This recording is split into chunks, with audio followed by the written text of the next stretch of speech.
భక్తులందరికీ హరే కృష్ణ. ఈ నెల 8వ తేదీ గురువారం వైశాఖ మాసం శుక్లపక్షంలో వచ్చే ఏకాదశి పేరు మోహిని ఏకాదశి.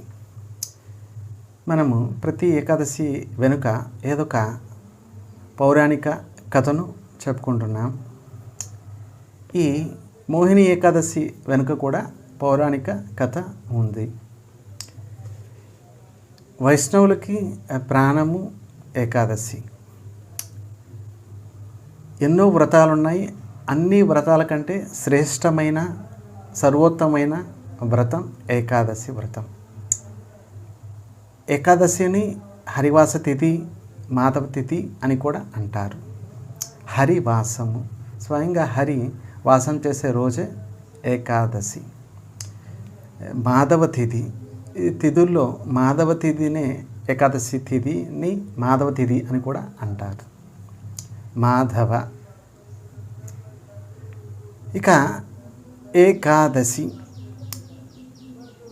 10 ఇంద్రియాలు మనసును కలిపితే 11 ఇంద్రియాలను నియంత్రించి సంపూర్ణంగా భగవంతుని సేవలో నియుక్తం చేయడమే ఏకాదశి యొక్క ముఖ్య లక్షణం, ముఖ్య ఉద్దేశం.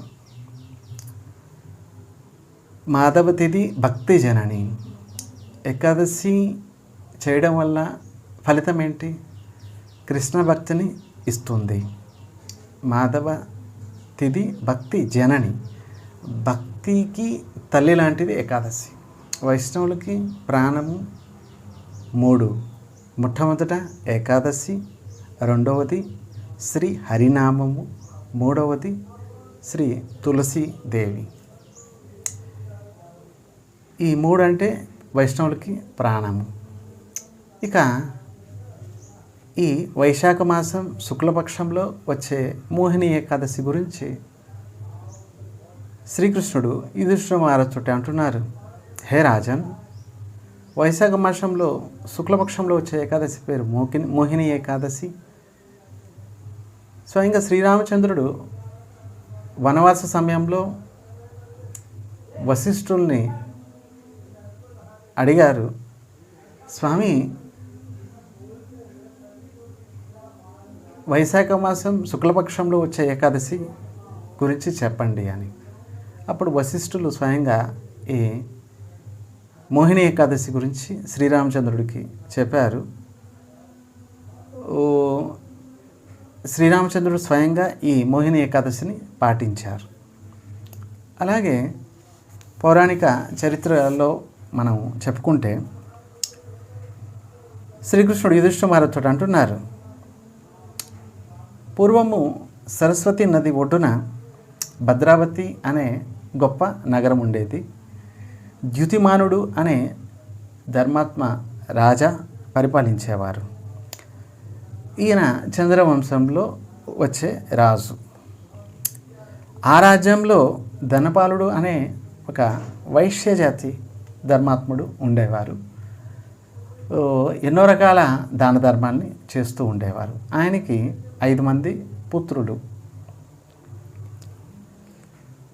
సుమనుడు, సద్బుద్ధి, మేధావి, సుకృతి, దుష్టబుద్ధి. ఈ 5 కుమారుల యొక్క పేర్లు. ఈ 5 చివరివాడు దుష్టబుద్ధి, పేరుకు తగ్గట్టే దుష్టబుద్ధి.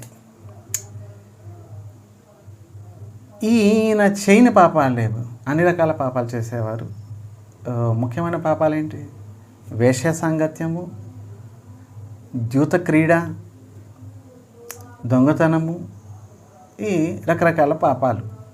ఈ అన్ని పాపాలు ఇతను చేసేవాడు. ఇక తండ్రి ధనానంతా కూడా ఈ వ్యసనాలకి ఖర్చు పెట్టేసేవాడు. ఇంకా ఇంట్లో ధనం లేకపోతే బయట దొంగతనం చేసేవాడు. ఈ విధంగా అన్ని రకాల పాపాలు చేశాడు. చివరికి తండ్రి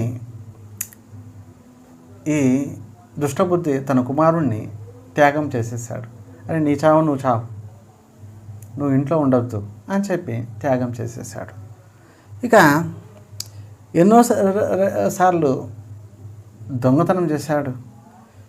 సైనికులు పట్టుకొని రాజు దగ్గరికి తీసుకెళ్లారు, ద్యుతిమానుడి దగ్గరికి. ద్యుతిమానుడు ఇతన్ని రాజ్యం నుంచే వెళ్ళగొట్టేశాడు. ఇక ఇతని దగ్గర ధనం లేదు.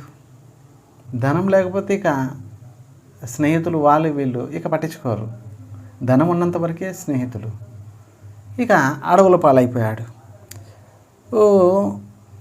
తిరుగుతూ ఆకలితోటి శక్తి ఉన్నంత వరకు ఆ జంతువుల్ని ఈ జంతువుల్ని వేటాడి తిన్నాడు. ఇక శక్తి లేదు. ఇక పండ్లు పలహారాలు తినే ఓపిక కూడా లేదు. అంత శక్తిహీనుడైపోయాడు. ఇక ఆ సమయంలో దారిలో వెళ్తూ ఉన్నాడు. ఆకలి దప్పికలతోటి బాధపడుతూ దారిలో వెళ్తున్నాడు. ఆ సమయంలో కౌడిన్య ఋషి ఆశ్రమం ఆ పక్కనే ఉంది. కౌడిన్య ఋషి ఉదయాన్నే నది స్నానం చేసి వస్తున్నారు. తపస్య చేసే ఒక మహాముని ఋషి, ఆయన స్నానం చేసిన తర్వాత ఆయన శరీరం నుండి కొన్ని చినుకులు ఆ దుష్టబుద్ధి మీద పడడంతో కాస్త సద్బుద్ధి వచ్చినట్లుగా ఉంది. వెంటనే కౌడిన్య ఋషి కాళ్ళు పట్టుకున్నారు. స్వామి, ఇలా నేను చేయని పాపాలు లేవు. మరి ఇన్ని పాపాల నుంచి నేను ముక్తి ఎలా పొందగలను? పూర్వజన్మలో ఏ కర్మ చేశానో ఏమో, ఈ జన్మలో అన్ని పాపకర్మలు చేశాను. ఏదో విధంగా నన్ను ఉద్ధరించండి, నన్ను రక్షించండి అంటూ కౌడిన్య ఋషి పాదాలు పట్టుకున్నారు. అప్పుడు కౌడిన్య ఋషి అంటున్నారు,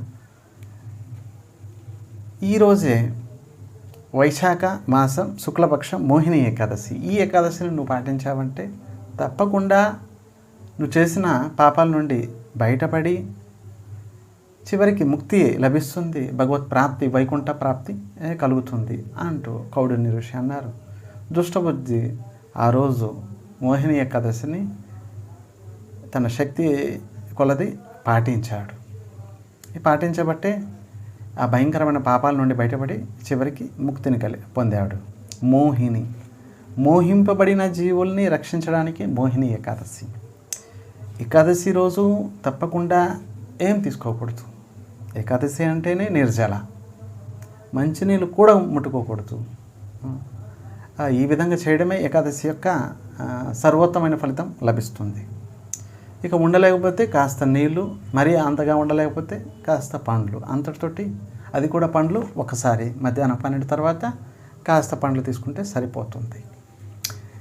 ఒక్క పూటే తీసుకోవాలి. సరే, ఈ విధంగా ఏకాదశిని చేయాలి. ఇక రోజంతా కూడా హరినామం, ఎంత హరినామం చేయగలరు. ఇక భాగవతం శ్రవణం చేయడం, భగవద్గీత చదవడం, ఈ విధంగా రాత్రంతా కూడా హరినామం సంకీర్తన చేస్తూ రాత్రంతా జాగరణ చేయాలి. ఈ విధంగా చేయడం వల్ల సంపూర్ణమైన ఫలితం లభిస్తుంది. ఈ విధంగా ఏకాదశి చేయడం వలన సంపూర్ణమైన ఫలితం లభిస్తుంది.